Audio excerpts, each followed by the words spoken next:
성경은 고린도전서 15장입니다. 성경 고린도전서 15장 말씀을 김 목사가 말씀드리겠습니다. 우리 한번 다 같이 외쳐보겠습니다. 예수 부활하셨네. 예수 부활하셨네. 예수님의 부활은 내 부활. 예수 부활, 내 부활. 예수 부활, 내 부활. 예, 오늘 또 특별히 우리 정종률 권사님하고 이양숙 목사님 오셔서 너무 감사하고 주님의 이름으로 환영하고 축복합니다. 예, 할렐루야. 다음 주가 킴 15년이라고 해서 제가 어저께 옷 살리 기도원을 갔었어요. 사실은 요번 주간에 늙었나 봐요. 젊진 않았지만 왜 이렇게 긴 겨울, 사망이 지나고, 그쵸? 사망과 같은 긴 겨울이 지나고 봄에 온갖 나무에서 막 꽃이 부활하고 있는 거잖아. 부활. 주님이 우리에게 부활을 생각 안 하고 살잖아요. 부활을 생각 안 하고 살고 매일 죽음의 늪, 사망의 음침한 골짜기에 살면서 정말 너희의 생명이 이걸로 끝나는 게 아니라 사도 바울이 얘기한 것처럼 날마다 죽는데 날마다 부활하는 거잖아요. 날마다 죽고 날마다 부활하는 이 복음의 가장 중요한 것은 무엇입니까? 십자가와 부활.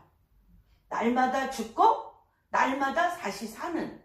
정말 주님의 믿음은 그겁니다. 십자가와 부활. 거기에 우리의 삶의 많은 문제와 돌덩어리와 사망의 음침한 골짜기를 다니는 이런 것으로 인하여 십자가도 잊어버리고 부활도 잊어버리고 그냥 내 앞에 매일매일 겪는 문제만 남아있어요. 그쵸? 그것도 어떤 문제? 돌처럼 짓누르는 문제만 남아있는데 이제 나이가 드니까 어떤 마음이 있냐면 이렇게 문제에 그러니까 파묻히지는 않더라고요. 왜냐하면 갈 날이 얼마 안 남았다라는 생각 때문에 지난번에 유기성 목사님이 한번 그런 간증을 하더라고요. 무슨 간증을 하시냐면 본인이 군대를 갔다가 군대에서 군대 훈련을 많이 받다가 우리 동석이한테 도움이 됐는지 모르겠다. 그랬다가 몸이 아프셔서 다시 오셨어. 다시 오셨다가 다시 또 입대를 하셨어. 다시 입대를 하니까 초창기에 막 덜덜덜 떨면서 군기 잡으면서 무섭게 하던 그 훈련이 1, 2, 3, 4, 5, 6, 7, 8, 9, 10 순서를 따라하는 거야. 순서. 그러니까 막 그때는 막 이거 못하면 막 죽고 막 빠따 맞고 막 이런 말할 수 없는 그런 두려움 가운데 있었는데 저 훈련 끝났다가 그 다음에 이 훈련 그리고 저거 허풍 떠는 거고 저거 별로 무섭지도 않아 이러니까 두 번째 훈련은 똑같은 훈련인데 너무너무 별게 아니더라는 거야. 그게 반복이라는 거야. 우리도 살면서 문제를 보면 어쩜 그래요? 문제가 새로운 게 없어. 계속적으로 반복이야. 반복. 그런데 하나 좀 귀한 건 뭐냐면 그 반복되는 문제, 반복되는 그 상황에 대해서 두 가지를 안 했기 때문에 우리가 두 가지를 안 했어요. 그 문제에 대하여 그 문제의 시초는 뭐겠어요? 문제의 근원. 대부분 문제의 근원은 뭘까요? 죄하고 연결되어 있습니다. 죄하고 연결되어 있고요. 그리고 그 문제의 해결은 뭐와 연결되어 있을까요? 부활의 영과 연결이 되어 있습니다. 그래서 우리가 문제를 맞닥뜨렸을 때 그 문제에 대해서 원인을 바라보며 그 문제를 바라보는 내 죄를 회개하여 십자가에 못 박고 또한 이것이 하나님 당신으로부터 오는 부활의 능력을 힘입어 하나님께서 이 일을 해결하시도록 주님 앞에 올려드리는 십자가와 부활을 그 말씀과 문제와 내 상황 가운데 날마다 회복을 했으면 같은 문제가 계속 일어나지 않습니다. 같은 문제가 절대 같이 일어나지 않는데 저도 깜짝 놀랐어요. 지난주에 이제 우리 목사님하고 뭐 이런저런 일 때문에 이렇게 얘기를 하다가 왜 우리 목사님이 같은 행동을 계속 같이 하고 있네? 나도 같은 행동을 계속 하고 있네? 여기 뭐가 빠졌지? 그러면서 요번에 이 고난주간 동안에 엄청나게 늪에 빠져 있었어요. 저도. 우리 몇 명 안 되시지만 우리 성도님들도 굉장히 어려움을 겪으셨다고 생각이 듭니다. 그래서 굉장히 왜 그러냐? 이거는 정말 끝판왕인 것 같아요. 이제는 우리가 문제 속에 감추어진 죄를 십자가에 못 박고 또한 이 문제를 속에 감추어진 복, 이 문제 속에 감추어진 이 복을 부활의 권능으로 회복하는 이러한 역사적인 요번 2019년 부활절이라고 생각이 듭니다. 그래서 우리가 목포에 갔다가 너무 이 긴 겨울에 죽은 나무 가운데 정말 하나님의 부활의 꽃들이 정말 엄청난 그 흙을 뚫고 나무라는 그 두꺼운 그걸 뚫고 나온 그 꽃들이 그렇게 보고 싶은 거예요. 그래서 벼랑간 아침에 목사님하고 목포까지 갔습니다. 다 졌어요, 꽃이. 꽃이 다 졌어. 거기는 4월 초에. 그래서 완도에 갔다가 이렇게 그 다음날 올라왔는데 그렇게 꽃이 보고 싶었어요, 요번에. 왜 그러냐면 이게 이제 문제를 보는 눈이 뭐가 되냐면 계속 아까 유기성 목사님 군대 얘기도 했지만 겹치기 때문에 겹치는 그 일들 안에 이제는 그 문제를 십자가와 부활로 뚫을 수 있는, 돌파할 수 있는 힘이 생긴 것 같은데 좀 기도가 많이 필요하다. 기도를 해야 되겠다. 그래서 어저께 오살리 기도원을 갔는데 완전히 꽃바다에 뭐가 또 내려? 꽃비가 꽃바다에 꽃비가 내려서 굉장히 많은 힐링하는 그런 시간이었으며 오래간만에 그 오살리에 굉장히 오살리 기도가 좀 죽어 있었는데 불길 같은 성령의 그 불같은 그 부르짖는 기도가 다시 회복되어서 굉장히 놀라운 시간이었습니다. 오늘 이 말씀을 부활절이기 때문에 부활의 말씀을 준비하지만 이것이 어떤 종교적인 형식에 따라 이 부활을 바라보는 것이 아니라 지금 우리가 이 상황에서 부활의 영으로 어떻게 날마다 죽고 날마다 십자가로 죽고 날마다 부활의 영으로 회복되어지는 실제화가 이번 2019년 이 부활절 이후부터 우리 성도님들의 한 분 한 분의 삶 가운데, 사업 가운데, 가정 가운데 앞으로 행하실 비전과 기업 가운데 이러한 놀라운 역사, 또한 무엇보다도 대한민국이 5천년 반만년 역사 안에 복음 통일로 부활의 생명이신 예수 그리스도의 왕권을 가지고 복음 통일되어지는 그런 역사가 일어나기를 주님의 이름으로 축복하고 킴에 대해서 어저께 기도를 했어요. 왜냐하면 15년을 저도 이제 우간다 간 지가 그쵸? 10년 되고 이스라엘 간 지가 10년 됐는데 내 마음이 거덜난 것 같아. 거덜났어.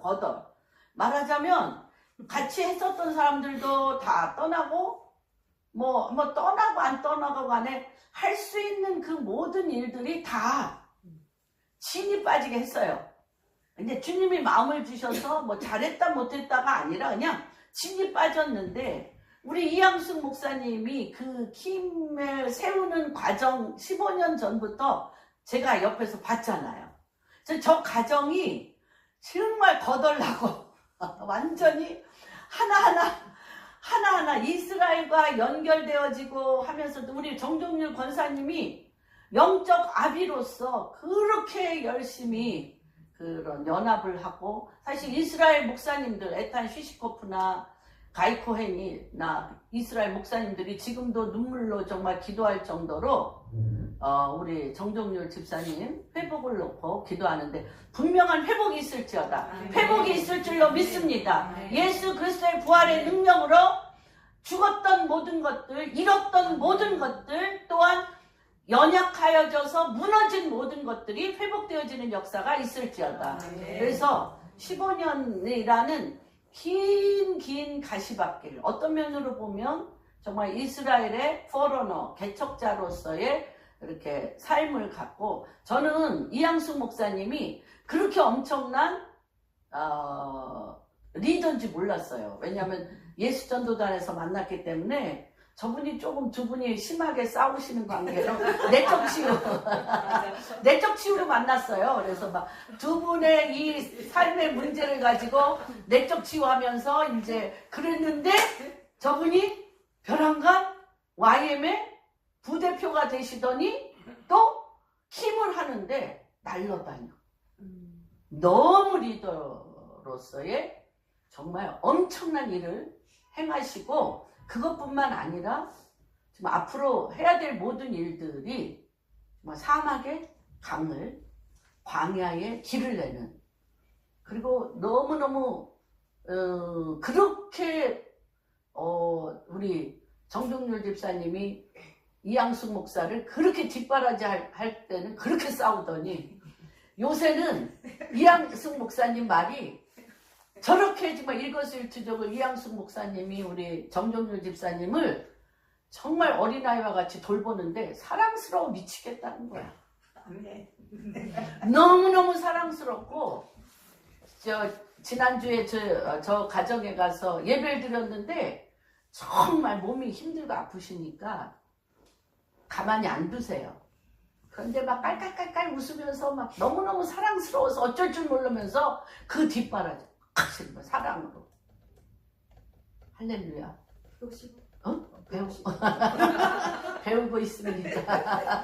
너무너무 정말 아름다운 하나됨이 일어나고, 킹도 상상을 불허할 정도의 놀라운 하나님의 전진이 있으며 그것과 함께하는 또 필드와 하나님의 놀라운 역사가 일어날 줄로 주님의 이름으로 축복합니다. 그래서 오늘은 특별히 고린도전서 15장을 통해서 어떤 말씀을 우리가 오늘 나누기를 원하냐면, 어떤 그 주님이 empty, 그 무덤이 비어있네 라고 하는 모든 사복음서에 나와 있는 부활을, 주님이 부활하신 부활을, 그것을 다루는 것이 아니라, 어떤 사실을 다루는 것이 아니라, 부활에서 2000년이 지난 지금 왜 우리는 부활신앙을 잃어버리는가, 그리고 이 고린도 교회는 부활신앙을 잃어버린 교회로서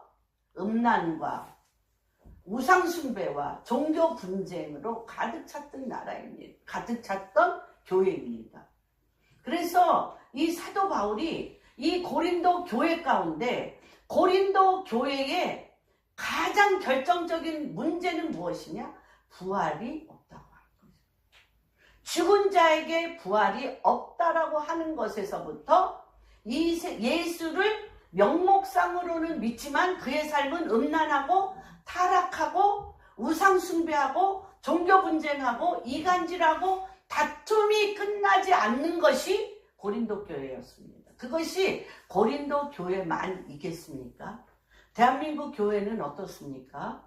우리들의 교회는 어떻습니까? 우리는 지금 부활 신앙을 가지고 날마다 십자가에 죽고 날마다 부활 신앙으로 살아나고 있는, 역사하시는 엄청난 다이나믹한 하나님의 말씀에 살고 있는가를 점검하며 다시 한번 잃었던 부활신앙이 한 분 한 분 가운데 회복되어지는 역사가 있기를 주님의 이름으로 축복합니다. 15장, 우리가 끝난 다음에는 이 전장을 우리가 기도할 것입니다. 그러나 오늘 시간 관계상 15장 1절부터 11절까지만 교독합니다.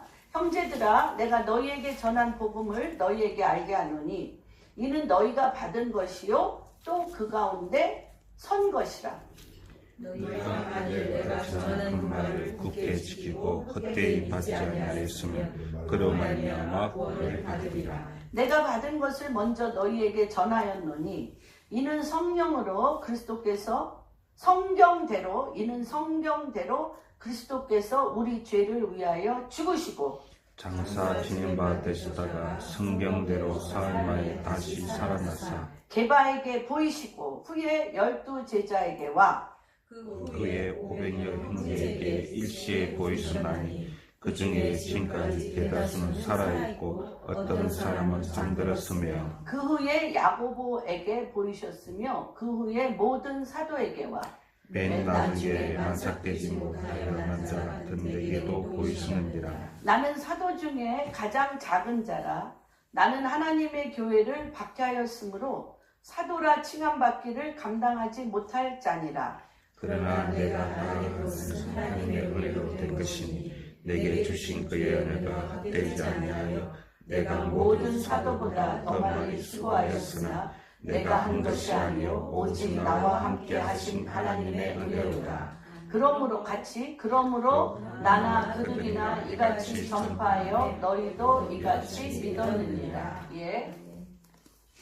이 고린도 교회 성도들에게는 고린도 교회 성도들에게 부활에 대한 말씀이 고린도전서 15장입니다. 왜 그러냐면 15장 15절 한번 읽어볼까요? 시작. 또 우리가 하나님의 거짓 증인으로 발견되리니 하나님이 그리스도를 다시 살렸다고 증언하셨습니다. 만일 죽은 자가 다시 살아나는 일이 없으면 하나님이 그리스도를 다시 살리지 아니하셨습니다. 이 고린도 교회의 가장 중요한 문제는 뭐냐면 죽은 자가 다시 살아난 일이 없다는 것입니다.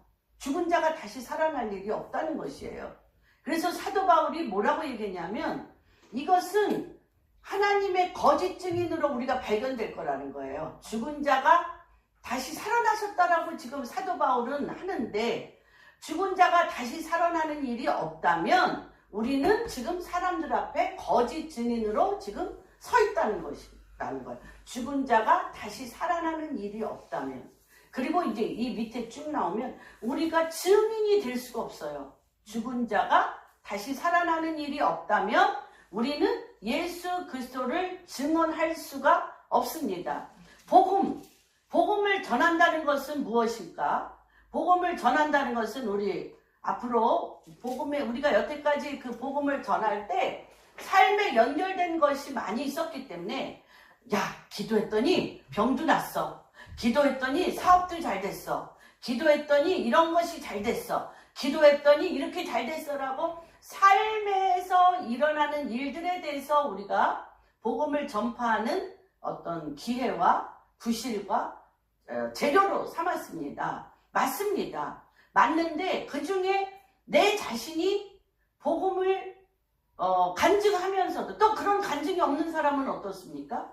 내가 정말 기도를 오래 했는데도 기도대로 응답받는 일이 없어. 더 상황은 악화되고 되는 일도 없고 고통받아. 그러면 어떻게 간증하고 복음을 전파할 수 없네 우리는? 그런 거잖아. 그래서 점점 더 교계가 지금 세상 가운데 지탄을 받고 있고 우리도 사람들에게 입을 벌려 전도하기를 쉬웠어요. 전도하기를 놨어요. 그러나 진실로 복음은 어떤 것이냐면 복음은 죄에서 우리가 주님 앞에 죄인으로 죄를 졌기 때문에 그리스도께서 죽으시고 그리스도께서 태어나셨고 그리스도께서 우리의 죄를 위하여 죽으시고 또한 묻히셨어요. 무덤에 3일 동안 묻히시고 부활하신 것이 어디에 써 있습니까? 성경에 써 있어요. 내가 얘기한 게 아닙니다. 내가 얘기할 때는 이런 일을 기도했더니 잘 됐어, 절 됐어. 이런 것들은 내가 내 삶을 통하여 간증으로 할 수는 있지만 성경에 써 있는 대로 내 입에서 그대로 나갈 때 어떤 역사가 있습니까? 하나님의 진리의 영이신, 예언의 영이신 성령님께서 우리의 죄를 위하여 예수 그리스도께서 태어나사 우리의 죄를 대신하여 십자가에 못 박혀 죽으시고 무덤에 갇히서 3일 만에 갇히시고 3일 만에 부활하사 성경의 말씀 그대로 당신의 백성들 앞에 40일간 하나님 나라에 대하여 간증하시고 사람들이 보는 앞에서 부활 승천하신 후에 이것이 이 부활의 능력 성령이 너희에게 임하시도록 어떻게 하셨어요? 마가의 다락방에서 저녁 기도에 힘쓰므로 부활의 능력인 하나님의 말씀이 너희에게 임할 때까지 저녁 기도에 힘쓰라고 말씀하시고 그 전에 주님이 이 얘기를 하셨고 부활하셨습니다. 부활하셨는데 제자들이 놀랐어요. 놀랬는데 예수님이 부활하신 그 사실이 제자들의 삶에 큰 영향이 미쳤을까요? 제자들이 원하는 생활의 명령은 뭐예요? 그 엄청난 로마의 그 지배하에서 로마의 왕이 죽고 예수 그리스도께서 왕으로 오셔서 어둠의 왕국에서 하나님의 킹덤으로 휙 바꿔야 제자들이, 그리고 하나는 좌편에 하나는 우편에 하나님의 통치의 이 모든 것을 이들에게 줄 때 좋아하겠죠. 근데 뚝 하고 나타나셨어요. 그러니까 그게 기적이니까. 역사 이래로 누구도 죽었다가 살아난 적이 없기 때문에 말씀대로 죽으시고 말씀대로 살아나셨지만 내 삶의 내 인생과 하나님이 말씀대로 죽으시고 말씀대로 살아나신 것이 나와 무슨 상관관계가 있느냐는 이 부분에 있어서는 별 감동이 없었어요. 기적과 예수님은 기적으로 일어나셨는데, 말씀대로 일어나셨는데 그 기적이 나의 기적이 되지는 않았어요. 그래서 우리가 부활절을 몇천 년을 지내고 있음에도 부활절날 제자들이 그랬던 것처럼 우리에게도 의식에 따라 부활절을 지내기는 하지만 내 삶에 직접적인 엄청난 십자가와 부활이 동전의 양면에 붙어있는 것과 같이 강한 능력으로 우리에게 임하지 않는 그런 상황인 것을 우리가 보게 됩니다. 그래서 이 고린도전서에서는 죽은 자가 다시 부활한다는 것이 어떤 일인가에 대하여, 그것이 또한 우리의 삶 가운데 어떻게 역사하는가에 대해서 말씀을 나눕니다. 15장 11절에서부터 죽은 자에게 부활이 없다고 고린도 성도님들은 계속 얘기하고 있습니다. 죽은 자에게 무슨 부활이 있어? 예수님은, 왜 그러냐면 예수님은 살아나셨지만 그 이후에 아무도 죽은 자가 살아난 적은 없어요. 그러니까 예수님 살아난 거는 내가 봤어? 믿었어? 그런데 그 예수님이 부활해서 살아난 거와 나와 무슨 상관이 있어? 그렇죠? 고린도 교회 교인들하고 지금 비슷하지 않습니까? 그러니까 그냥 자기 소견에 오른 대로 다 사는 거예요. 자기 소견에 오른 대로 살다 보니까 교회에는 나와도 그들의 삶은 음란하고 음탕하고 쾌락적이고 세상적이고 마귀적으로 완전히 그 고린도 교회가 또 은사도 많았어요. 달란트도 많았어요. 그러함에도 불구하고 그들의 삶은 성령에 사로잡힌 삶이 아니었던 것을 봅니다. 그래서 여기에서 얘기한 건 뭐냐면 죽은 자가 살아난다는 것은 두 가지가 있다는 것을 오늘 여러분들의 그 심령 안에 깊숙이 깨어나는 역사가 일어나기를 주님의 이름으로 축복합니다. 교회 안에 이런 죽은 상태가 많습니다. 죽은 상태. 이 죽은 자라는 것은, 여기에서 나온 이 죽은 자라는 것은 기약의 명사가 아니라 형용사적으로 네클레스라고, 네크로스 같이 얘기합니다. 네크로스로 나와 있는데, 이 명사는 어떤, 죽은 자라는 명사는 어떤 것이냐면 이렇게 살았다가 죽었어요. 살았다가 죽었어. 그렇잖아. 나이 들어서 또는 병 들어서 여러 가지 상황에서 이렇게 어저께까지 멀쩡하게 살아있다가 죽은 분들 있잖아요. 현실적으로 정말 죽은 사람. 그것이 네클로스, 명사로서 살아 있었으나 죽은 것, 생물학적으로 온 몸이 죽은 것을 얘기합니다. 첫 번째 죽은 자. 두 번째 형용사로서의 죽은 자라는 것은 무엇이냐면 살아있지만 그 영이 죽은 것과 같은 사람. 살아있는데 그 영이 죽은 자와 같은 사람들. 그런 사람, 어떤 무엇이 살아있으나 그 영이 죽은 자와 같은 내면 상태. 내면 상태를 가진 자들이 교회 안에, 믿는 자들 안에 많습니까? 적습니까? 응? 많아요? 적어요? 많습니다. 그래서 몸은 살아있는데 예수도 믿기도 하는데 교회 안에서 모든 활동도 다 하는데 내 내면 상태가 죽어있어요. 그리고 죽어있거나 잠자고 있거나 누워있어요. 세 가지다. 누워있거나 잠자고 있거나 죽어 있습니다. 이것에 지금 오늘 이 시간 한국 교회 가운데 우리 성도님들 안에 우리 한 분 한 분 안에 죽어 살았으나 죽어 있는 이 내면이 부활하는 역사가 있을지어다. 예, 그래서 이 주님이 누가복음 15장에 24절에 보면 부활은 엄청난 현재성을 갖고 있습니다. 현재 실제화입니다. 현재 실제화입니다. 그래서 아버지가 15장에 보면 아버지가 아들이 뭐라 그래요? 나한테 줄 돈 있으면 지금 다 줘. 내 인생을 내 맘대로 살아보게. 큰아들과 둘째 아들이 있는데 돈 있는 거 나한테 유산 줄 거 다 줘. 그래서 내가 정말 세상 나가서 그 돈으로 성공도 하고 내 마음껏 아버지 굴레 밑에서 아니라 내 뜻대로 내 마음껏 살아볼게 하고 아버지한테 유산을 요구했습니다. 그래서 그 유산을 가지고 떠났어요. 근데 그 사람의 영혼 상태는 어떤 상태? 아버지를 거역하잖아.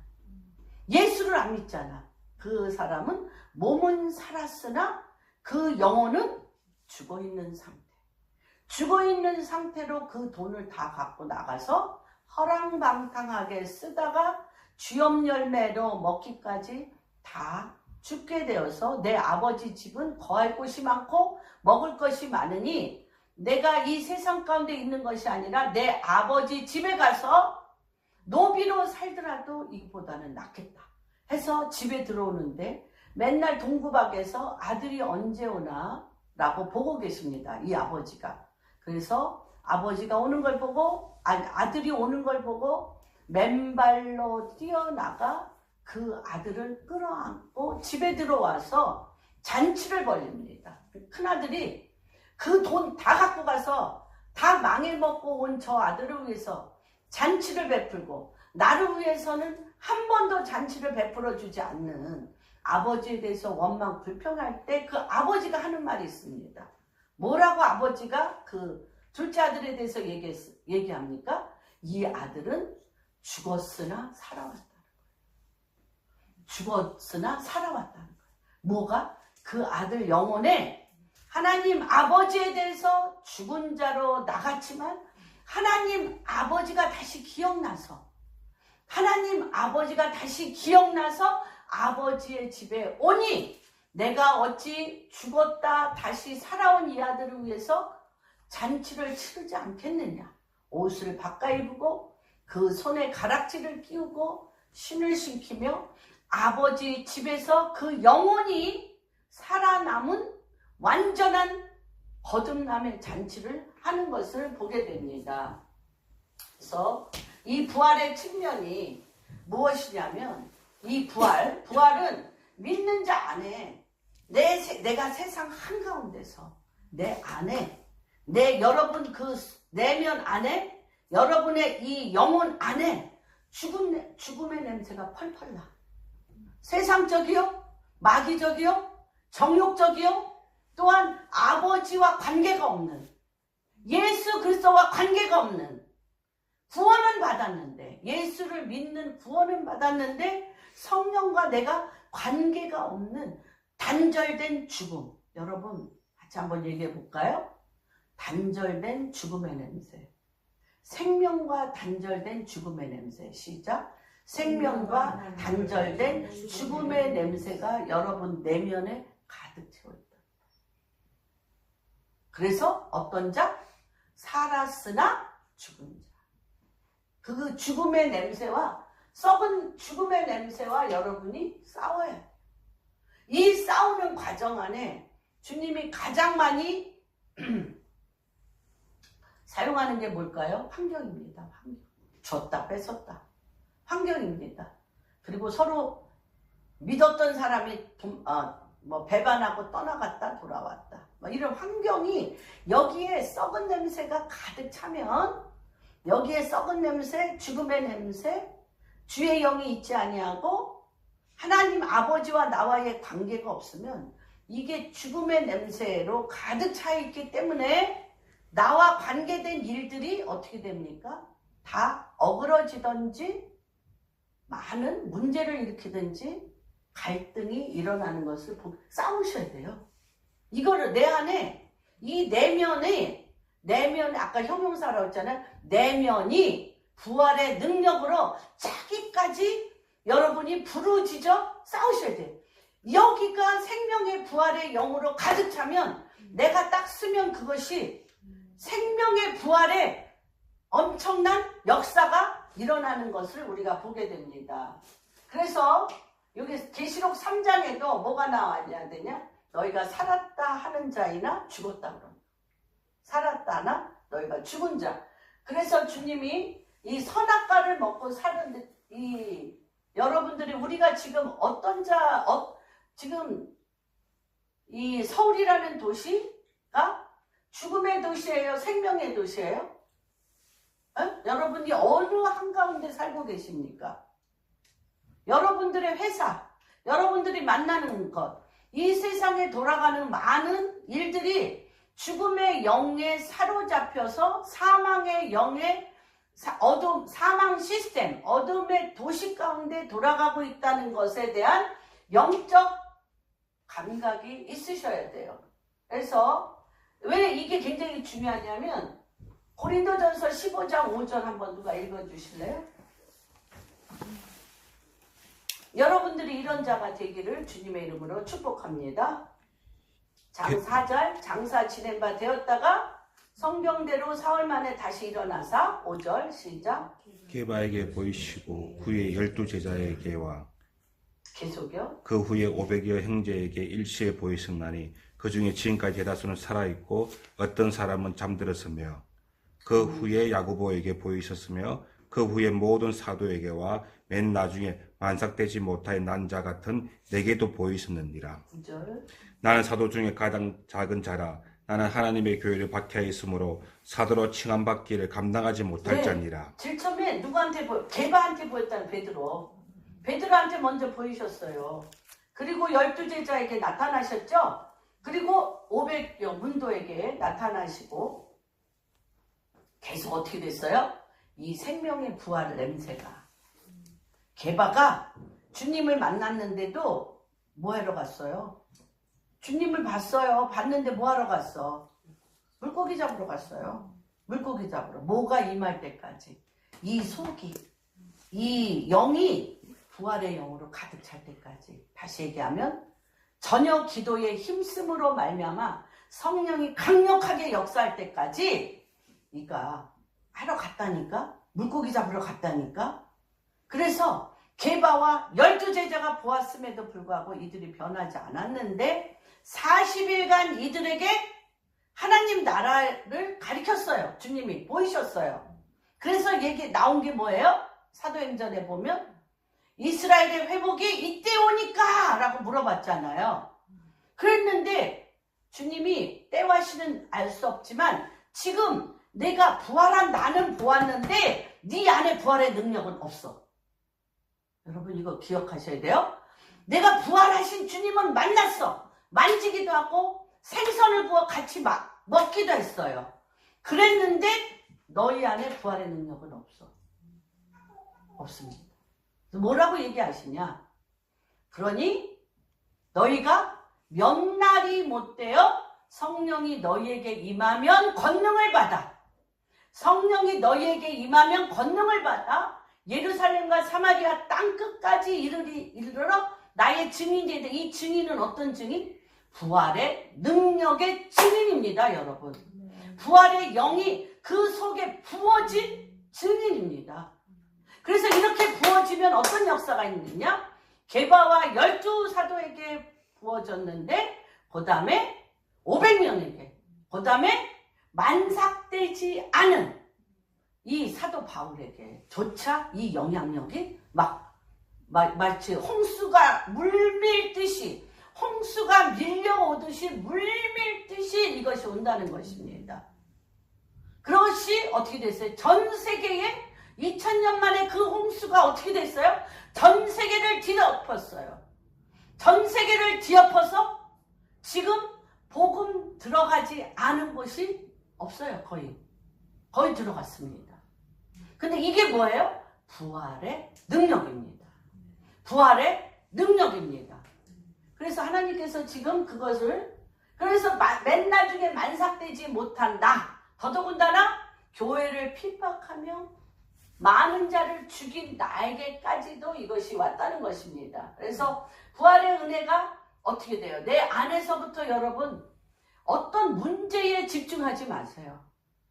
문제에 집중하면 뭐에 들어가? 어둠에 들어가요. 문제를 얻다가 십자가에 못 박으시고 부활의 능력을 붙잡으셔야 돼. 부활의 능력을 붙잡아 어둠을 밀어내시고 도와드려야 돼요. 혼자 못하기 때문에 늪에 자꾸 빠지는 거잖아요. 혼자 못하기 때문에 자꾸 늪에 빠지는 거기 때문에 서로 합심하여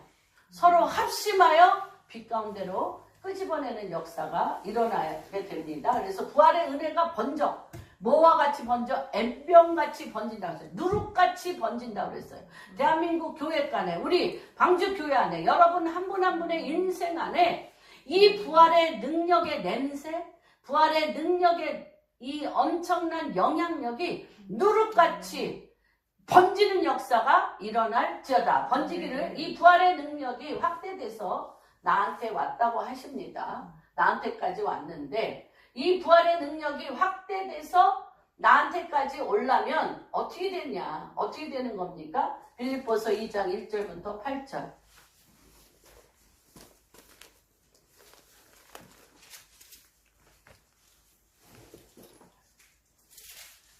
한번 읽어주세요. 그러니까 이 주님이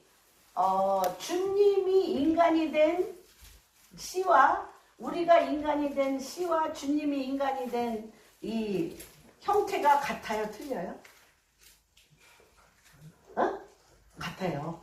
첫사람 아담, 마지막 사람 예수 그리스도잖아요. 그런데 우리에게는 첫사람 아담에게 있는 흙으로부터 있는 이 오감이 있다면 예수 그리스도 똑같은 인간, 똑같은 미랄이에요. 그러나 이거는 흙 속에 가두어져서 다섯 가지 감각으로 이 모든 것을 표현한다면 예수 그리스도로 말미암은 하나님의 권능 부활의 능력이 되면 감각이 1000개가 넘어요. 다다다다다다 일어나기 시작하는 거죠. 그렇게 엄청난 거예요. 그래서 이 기독교는, 그리스도교는 세상의 어떤 종교하고 비교할 수가 없는 거예요. 뭐가 있기 때문에? 죄에 대해서 죽고 하나님의 말씀의 권능으로 살아나기 때문에 그렇습니다. 빌립보서. 그런데 이 예수님이 사신 요 흙으로 지음받은 인생이, 흙으로 지음받은 인간이 부활의 권능으로 가려면, 부활의 성령님이 주님에게 성령이 임하여서 부활의 권능으로 가려면 이 빌립보서 2장 1절부터 8절의 이 과정에 우리가 들어가셔야 돼요. 들어가게 주님이 하셨어요. 한번 읽어봅니다. 시작. 그러므로 그리스도 안에 무슨 근면이냐 사랑에 무슨 위로나 성령의 무슨 교제나 긍휼이나 자비가 있거든 마음을 같이하며 뜻사랑을 가지고 뜻을 합하며 한 마음을 품어 아무 일에든지 다툼이나 허영으로 하지 말고 오직 겸손한 마음으로 각각 자기보다 남을 낮게 여기고 분들어 또한 각각 사람의 일을 돌보아 나의 기쁨을 충만하게 하라. 내 안에 이 마음을 품으라. 곧 그리스도 예수의 마음이니 그는 근본 하나님의 본체시나 하나님과 동등됨을 취할 것으로 여기지 아니하시고 오히려 자기를 비워 종의 형체를 가지사 사람들과 같이 되셨고 사람의 모양으로 나타나사 자기를 낮추시고 죽기까지 복종하셨으니 곧 십자가에 죽으심이라. 예. 그래서 지금 이렇게 보면 그리스도 안에 그냥 누구 안에서 내 안에서가 아니라 그리스도 안에서 권면, 사랑의 위로,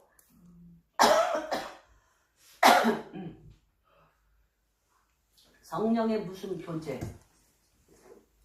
긍휼, 자비가 있거든. 무엇을 같이 해서? 마음을 같이 해야 된다. 처음 마음을 누구 안에서? 그리스도 안에서 마음을 같이 하고 같은 사랑을 가지고 뜻을 합하여 한 마음 한 마음을 품어 한 마음을 품으셔야 된다는 것입니다. 그래서 각각 자기 일만 돌볼 뿐 아니라 다른 사람의 일을 돌보아 기쁨이 충만하게 하는데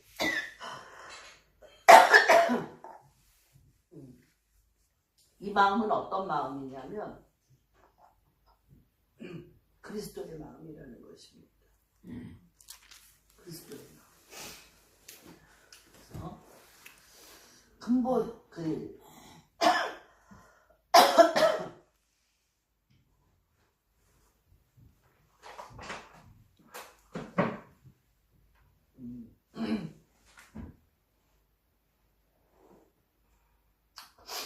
예수님은 근본 하나님의 본체시나 하나님과 동등됨을 취할 것으로 여기지 아니하시고 오히려 자기를 비워 종의 형체를 가지사 사람들과 같이 되셨고 사람의 모양으로 나타내사 자기를 낮추시고 죽기까지 복종하셨으니 곧 십자가에 죽으셨다고 지금 말씀하십니다.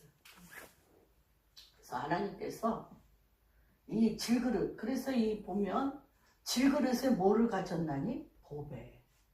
질그릇에 보배 대신 예수 그리스도가 가졌어요. 그래서 우리가 예수 그리스도의 마음을 품으면 우리 흙이 된 우리의 육신의 소욕들, 흙이 된 육신의 소욕들이 깨져버려. 질그릇이 깨져버려. 질그릇이 깨지면 어떤 역사가 일어나? 보배 대신 예수 그리스도의 향기와 생명과 빛을 발하게 돼. 이게 깨져야 돼. 깨져야 되는데 예수 그리스도를 질그릇 속에 가두고 이 질그릇인 우리가 이기려고 그래. 그럼 어떻게 돼? 그래서 여기서 계속 질그릇을 깨트리는 방법에 대해서 얘기해요. 다툼. 질그릇을 꽁꽁 싸매는 게 뭘까요? 질그릇을 꽁꽁 싸매는 게 다툼, 비방, 마음이 갈라짐, 허영, 그쵸? 허영, 마음이 갈라지고 그런 거, 남보다 나를 더 높게 여기고 교만한 거, 뭐 이런 것은 예수 그리스도를 감추고 흙도 아니야, 흙도 아니고 돌로 똘똘똘똘 뭉쳐요. 그런데 이 돌 같은 마음이라고 그러잖아요. 돌 같은 마음. 가죽 같은 마음, 너무나 찔겨서 찢어지지 않는 가죽 같은 마음. 이것들을 찢으려면 어떻게 해야 돼? 그리스도의 마음을 품고 어떻게? 마음을 같이하여 같은 사랑을 가지고 뜻을 합하여 한 마음을 품어 겸손한 마음으로 자기 일을 돌볼 뿐만 아니라 다른 사람의 일을 돌보아 하나님의 기쁨에 참여하는 이러한 일들이 바로 이 질그릇을 깨트리고 여기에 뭐가 임하냐? 하나님의 권능이. 지금 우리 정말 이양수 목사님이 이런 거를 하고 계신 것 같아요. 정말로. 이게 하나님의 권능이 임하는 워밍업입니다. 하나님의 권능이 임하는 워밍업. 그것이 이거예요. 그리스도의 마음을 품어, 그쵸? 다툼과 허용으로 하지 않고, 다툼과 허용으로 한다는 거는 누가 충만하다는 거예요? 그리스도가 그 안에서 충만한 거예요? 내가 충만한 거예요? 내가 충만하다. 내 자아와 내가 충만한 거죠. 그래서 그리스도의 마음을 품는다는 것은 질그릇을 깨트려 성령을 힘입지 않으면 그리스도의 마음을 품을 수가 없습니다. 이게 왜 중요하냐면 도표로 그려본다면 주님이 이 애굽의 종살이, 애굽이라는 건 뭐예요? 옛사람, 십자가에 옛사람이 죽은 그림자예요. 애굽에서 우리를 어떻게 홍해를 건너게 하셨어요. 히브리서의 10장에 보면 홍해를 건넜는데 이 홍해에서 어떤 역사가 일어나냐면 죽었잖아요. 죽어.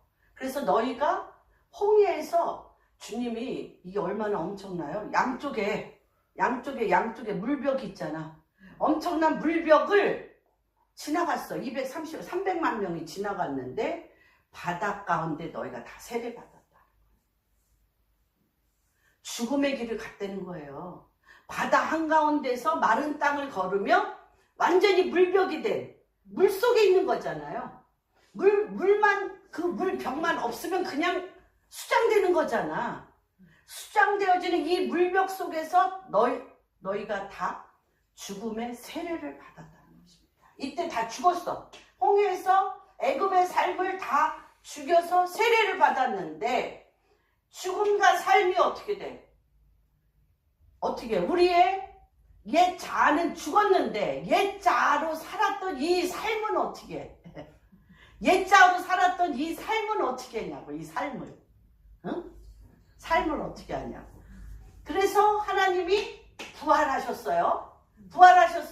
하나님이 이제 우리를 이 세례를, 홍해를 통하여 죽음의 세례를 하고 부활시키셨어요. 부활하셨는데 이 부활이라는 뜻은 뭐냐면 3장 10절 한번 읽어주세요. 빌립보서 3장 10절. 내가 그리스도와 그 부활의 권능과 그 고난에 참여함을 알고자 하여 그의 죽으심을 본받아. 여러분, 이 부활은요, 부활 앞에 요 기절에는 부활의 권능 앞에 에크라는 전치사가 붙어 있어요. 에크라는 전치사가 붙어 있는데 이 에크라는 전치사는 어떤 뜻이냐면 완전히 이 홍해를 지날 때 우리의 삶이 죄에 대해서 죽은 자로 누웠다는 거예요. 누웠어. 완전히 눕고 뭐 하고 있어? 잠자고 있고 죽었어. 그거를 발딱 일으켰다는 거예요. 발딱 일어날지어다. 발딱 일으켰다는 거예요, 여러분. 그런데 그 권세가 어떤 권세냐면 이거를 권능이 아니라 뭐라고 그러냐면 권력. 여러분, 뭐를 이긴 권력이에요?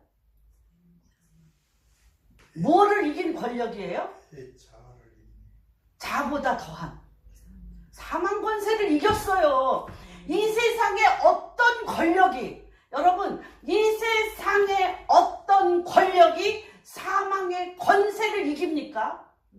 이거는 로마 황제에게 있는 일이에요. 로마에 가면 로마 황제가 있는데 황제는 어디에 있어요? 로마 한가운데. 로마 팍스나의 그 로마의 위대함, 로마의 모든 체제는 누구 체제예요? 황제 체제예요. 황제. 그래서 이 로마 황제는 어디에 앉아? 권세 있는 자리, 권좌에 앉아서 그 로마 사람 모두, 또 로마의 식민지된 모든 나라를 심판하고 통치한다는 거예요. 심판하고 통치하여 죽이기도 하고 살리기도 한다는 거예요. 그때 쓰는 권능이에요. 그러니까 이거는 엄청난 권력인데 주님이 그 로마 황제의 죽음의 권세를 이겼다니까. 모든 인간을 누르고 있는 사망의 권세를 이긴 권력이라는 거예요. 여러분, 우리가 부활의 능력이 우리 가운데 임한다면 이 사망의 권세를 이긴, 그리고 교회가 얼마나 중요합니까? 교회는 주는 그리스도시여 하나님의 아들이니이다. 주는 그리스도시여 하나님의 아들이니라는 그 고백 위에 음부의 권세가 이기지 못하리라고 그랬어요. 음부의 권력이 얼마나 셉니까? 음부의 권력은 어떤 권력이에요? 죽이는 권력이잖아요. 죽음에 있잖아. 죽음. 죄의 싹은 죽음으로 끌고 가. 죄의 싹은 죽음으로 끌고 가는 권력을, 그 권력을 주님이 깨트리셨다는 거예요. 교회 위에. 그리고 여러분들이 이 부활의 권능이 뭐냐면 사망의 권력을 깨트린 권력이라는 거예요. 여러분, 우리가 살다가 별의별 일이 다 있지만 그 일 때문에 죽진 않잖아요. 그렇잖아. 이 세상에 살면서 별의별 일이 다 있지만 이 일 때문에 나 죽어야 되겠다라고 죽을 일이 있어요? 할 수 없이 뭐 육체적으로 생물학적으로 죽으면 죽지만 어떤 정신질환자가 아닌다면, 정신적으로 완전히 사망에 사로잡힌 자가 아니라면 죽을 일은 없어. 죽을 일은 없어. 그런데 주님이 이 죽음의 권세를 깨트리고 부활의 능력으로 누운 사람을, 잠자는 사람을, 죽은 자를 에크 팍 일으킨다는 거야. 팍 일으킨다. 그게 부활의 권능입니다. 그래서 다 누웠다가 벌떡 일어나면 어떤 일이 일어납니까? 이 사람은 죽음의 권세를 일으켰기 때문에, 죽음의 권세를 일으켰기 때문에 사망의 권세 아래에 있는 세상 사람 눈에 달라요. 그래서 요셉, 다니엘, 다윗, 사람들이 볼 때 뭐라 그래요? 저 사람들에게는 다른 영이 있다. 다른 영이 있어. 어떤 영? 부활의 영이 있어. 부활의 영. 부활의 영이 있어. 부활의 영. 우리 동석이가 요한이 가운데 부활의 영이 있어야 돼. 다른 영이 있어야 돼. 다른 영이 있어야 돼. 그런데 이 다른 영이 있다면 어떤 일이 일어나냐? 눈에 띄어요. 눈에 띄어. 부활의 권능으로 살다 보면 눈에 띄게 됐고, 눈에 띄면 그 교인들이 눈에 띄잖아요. 맨날 예수 믿으라고 그러고 뭐 하라고. 눈에 띄어. 눈에 띄다 보면 왕따 당하게 돼 있어요. 근데 이게 문제가 뭐냐면 눈에는 띄는데 왕따도 당하고 복음도 전하는데 부활의 권능이 없어가지고 몇 번 복음을 전하려고 전도하다가 아유 네 일이나 잘해라. 네 인생이나 좀 책임져봐. 응? 이러면서 이 짓밟힌다는 것입니다. 그래서 우리가 날마다 주님이 그랬잖아요. 내 발을 씻긴다 그러니까 주님이 결코 내 발을 씻을 수 없나이다 그러니까 내가 네 발을 씻지 아니하면 내가 너와 상관이 없어. 여러분이 날마다 세상에서 묻어온 하나님의 말씀을 전하다가 하나님의 말씀대로 살다가 왕따 당하고 세상의 엄청난 어둠을 이기지 못한 것을 밤마다 와서 씻으셔야 돼. 씻어서 뭘 받아야 돼? 세임을 받으셔야 돼.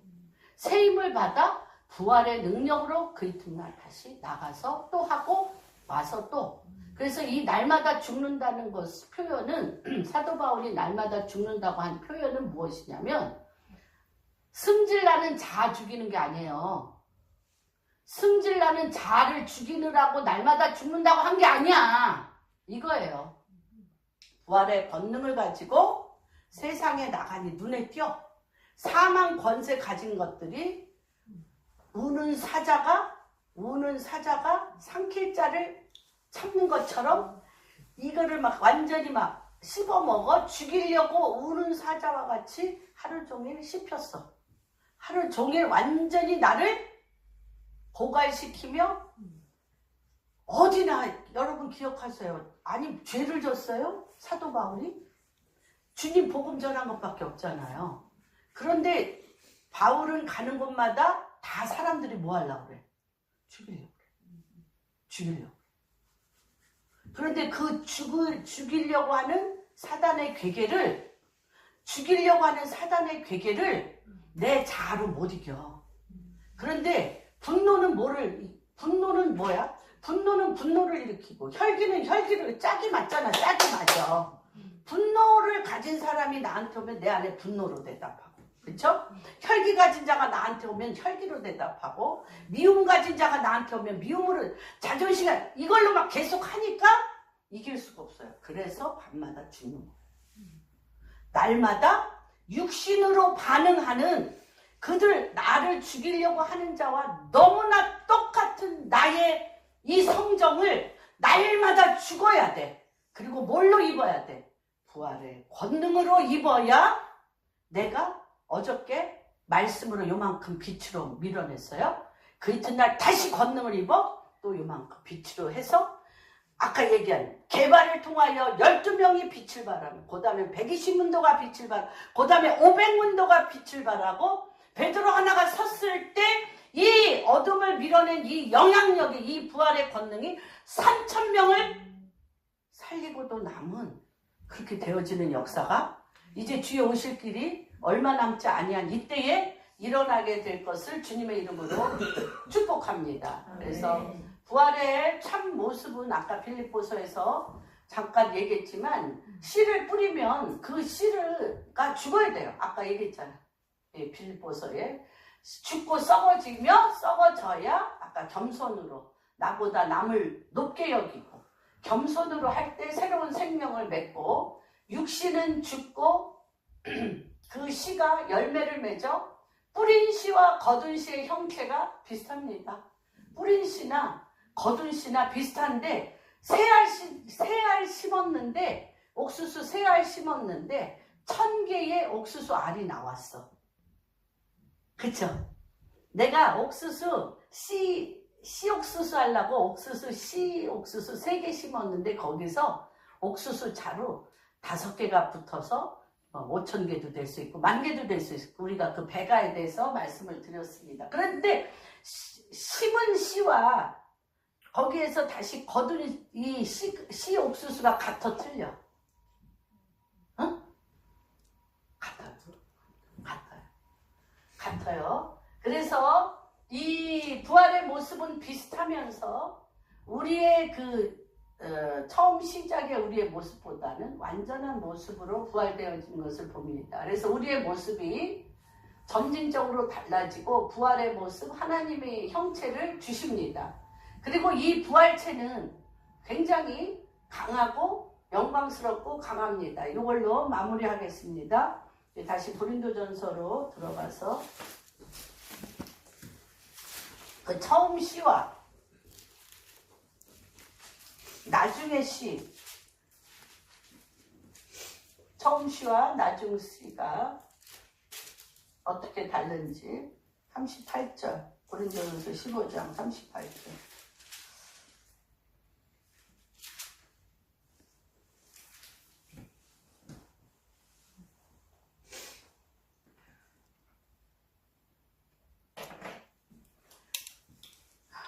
하나님의 뜻대로 그에게 형체를 주시되 각 종자에게 그 형체를 주시는데, 아까 그랬죠? 우리가 먼저 뭘 심어야 돼요? 썩을 것을 심으셔야 돼요.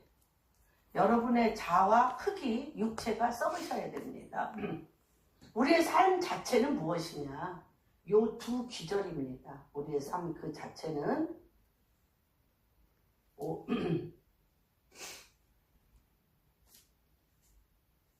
53절, 52절부터 한번 읽어봅니다. 54절까지, 52절에서 54절까지. 나팔 소리가 나매 죽은 자들이 썩지 않을 것으로 다시 살아나고 우리도 변화되리라. 이 썩을 것이 반드시 썩지 않을 것을 입겠고 이 죽을 것이 죽지 아니함을 입으리로다. 이 썩을 것이 썩지 아니함을 입고 이 죽을 것이 죽지 아니함을 입을 때에는 사망을 삼키고 이기리라고 기록된 말씀이 이루어지리라. 부활의 능력은 뭐를 이겼다? 사망의 권세를 이겼습니다. 그래서 우리의 삶은 날마다 뭐 하는 거예요? 말씀에 의지하여 썩으셔야 돼. 밀알 하나가 썩지 아니하면 열매를 맺지 아니한다고 그랬잖아요. 그래서 아까 그 옥수수 알도 씨를 심으면 썩어서 열매를 맺는 것처럼 여러분의 모든 삶이 사망의 권세를 이기고 부활의 능력을, 권능을 입는데 그 첫 시작은 뭐예요? 여러분들의 낮아짐이요, 여러분들의 겸손이요, 여러분들의 사랑이요, 하나님의 마음을 품는 것이며, 나보다 남을 더 높게 여기시는 것이며, 남을 위해서 하나님의 뜻대로 나를 순종하여 갈 때 그것이 썩어지면 이것이 그리스도의 능력, 부활의 능력으로 이것이 썩지 아니할 것으로 하늘의 보좌와 연결된 권능이 임하는, 권력이 임하는 거예요. 권력. 나는 하나님의 말씀에 순종하여 나의 삶을 주님의 이름으로 항복하고 순복하여 썩습니다. 그렇죠? 거기에 부활의 능력이 임하여서 그것이 하늘의 보좌 가운데 하나님의 뜻을 이루는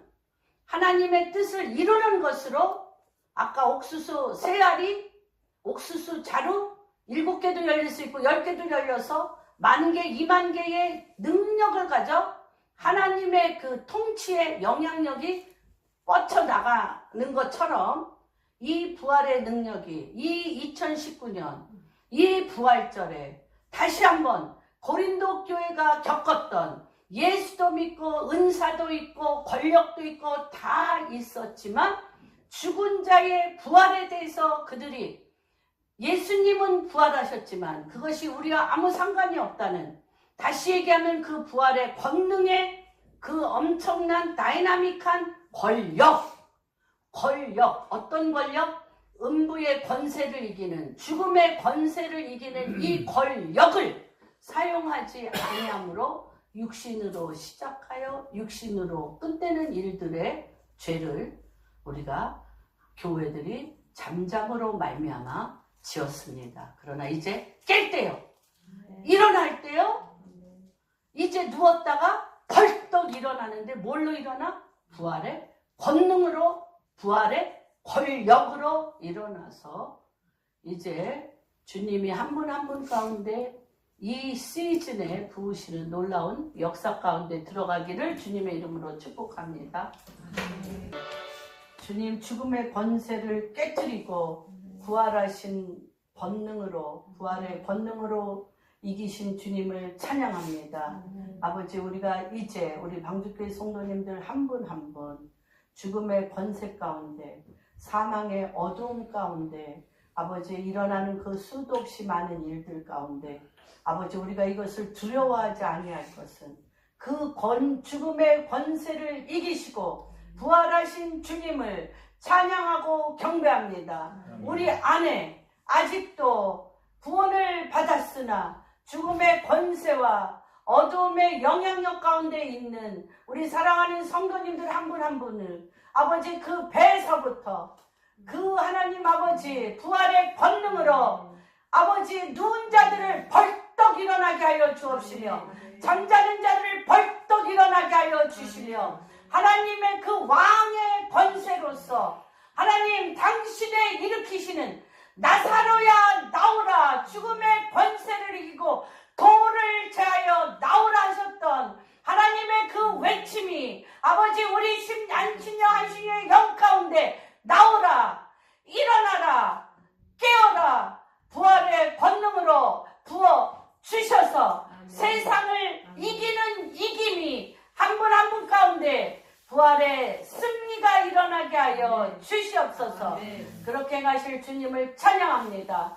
또한 이 부활절날 하나님 우리가 빈손으로 오지 아니하고 주의 이름을 성축하며 사망 권세에 깨뜨리시고 부활하신 주님의 권능 권력을 우리에게 왕위를 입히시고 왕복을 입히시며 그 손에 왕의 호를 입히시고 하나님 하늘의 보좌 로마의 황제들은 로마의 보좌를 갖고 전 세계를 통치하고 심판하는 아버지 지금도 어둠의 왕국 안에 돈으로 권력으로 사람을 심판하고 죽이는 일들 가운데 있으나 이것은 곧 진멸되고 멸망할 것이요 하늘의 보좌 가운데 죽음의 권세를 이기시고 하나님의 통치와 심판과 생명의 부활로 당신의 백성에게 생명의 부활의 권세와 기름을 부으시고 하나님 깨우시고 세우시는 주님의 그 놀라운 역사 안에 한 분 한 분을 올려드리며 기름 부어 주시옵소서. 모든 말소리 주 예수 그리스도 받들어 기도합니다.